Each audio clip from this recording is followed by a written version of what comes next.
Arriving at Gopanga Swamp with BowWow behind us, we make our way through this maze and also let BowWow try to get rid of any of these flowers that we can't seem to get on our own.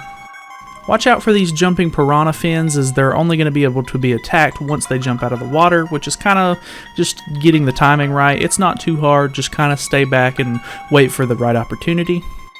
Letting BowWow get rid of the bigger plant on the right, we open up a little passageway with a chest that's going to give us 50 rupees.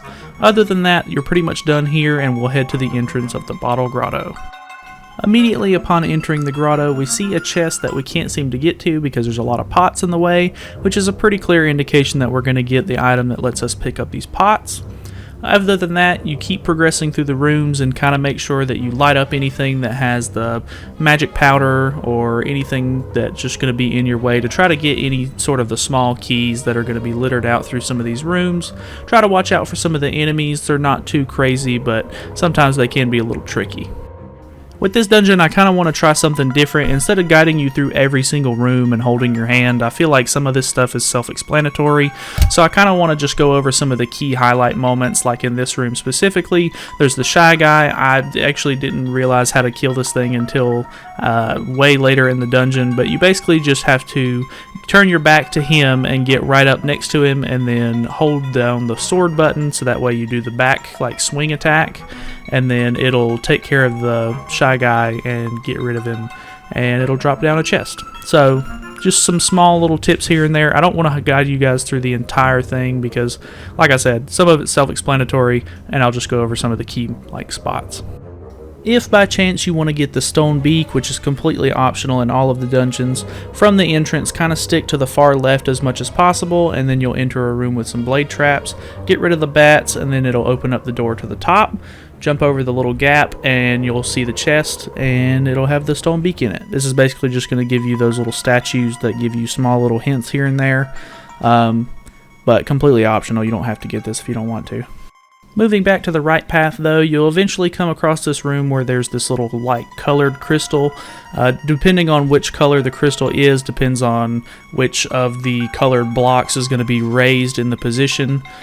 So you're basically just going to use a little bit of trial and error to kind of move the blocks here and there, so that way you can get different rewards. I think in this next room and the room after that, you're both going to get a small key, and then there should be a room with some shy guys after that. Once again, with these two shy guys, just use the old spin attack technique. Just try to get behind them as much as you can, and then just spin, and then it should hit them from behind, which will eliminate them. After you kill both of them, it'll drop a key from the ceiling. Unfortunately, you have to go all the way back around to go grab it. There's no shortcut, but I mean, just takes a little bit of time. No big deal. Eventually, you're going to come across a room where there's a spark moving around the edges of the room, and there's two keys. Just take down the keys if you can, and then just move those two blocks into the position where it looks like they would be on top of anyway, and this is going to open up a little staircase in the corner of the room, which is going to let you move on to the next area. Getting past the room where the floor is missing, you're going to open up a room into the mini-boss where we're going to fight the Hinox. He's not too terribly hard, as we fought the Moblin King earlier on in our playthrough, and he's basically the same concept where he's just going to charge at you. You're going to just dodge out of the way and then get a few hits in, rinse and repeat, not too hard. Progressing past the Hinox, you're going to eventually come to a room where there's a vacuum mouth in the corner. This can be a little tricky, as he's just basically going to suck you towards him at all times. Just kind of move in the opposite direction that he's sucking you towards, and just make your way towards the exit as quickly as possible. The chest is actually going to have the map, which is a useful item, like as long as you pair it with the compass. So pretty simple, not too hard, just kind of move away from him, not too complicated. Once we reach the big room, if we stick to the left and open up the door, we're eventually going to come to a room where there's two boos. You basically just light one of the fires and they immediately run away from you because they only like the dark. Once both of them are off the screen, it drops the chest down, and this is going to give you your power bracelet, which is going to let you pick up the pots and any small rocks.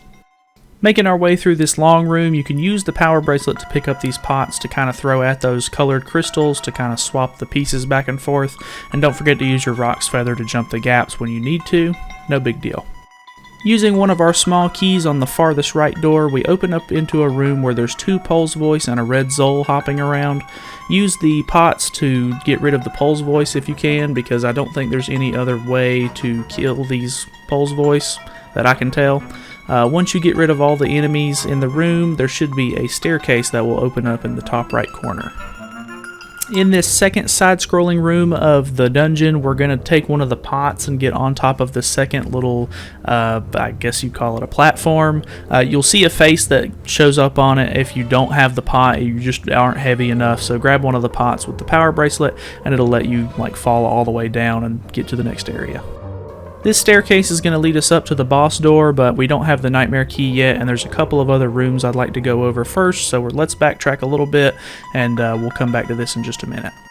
From the really long room at the top of the dungeon, we're going to go down and to the right at the very far right of the room, and it's going to take us into this little room where there's 3 different enemies. Each time you kill the enemies, you're going to notice it'll play a sound. You have to kill all the enemies in a specific order, which is the Pole's Voice, the keys, and then the Stalfos Knight.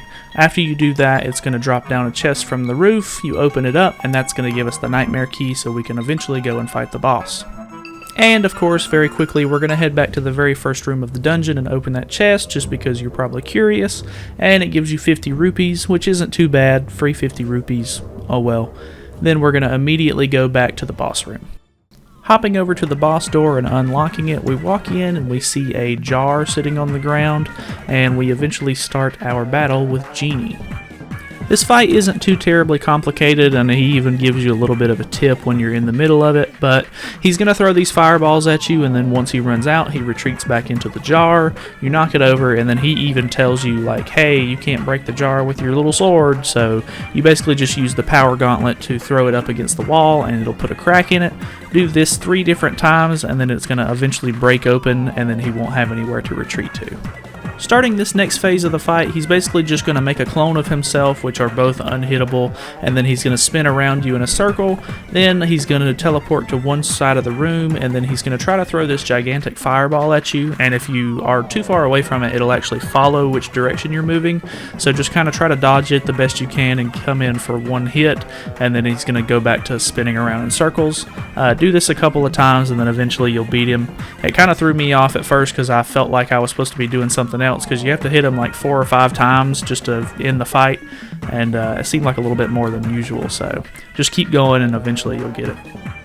As always, don't forget to grab your heart piece. This is going to give you a whole extra heart instead of just a 1/4 of a container, and it'll also refill your health. And then we're going to move into the next room and go grab the horn.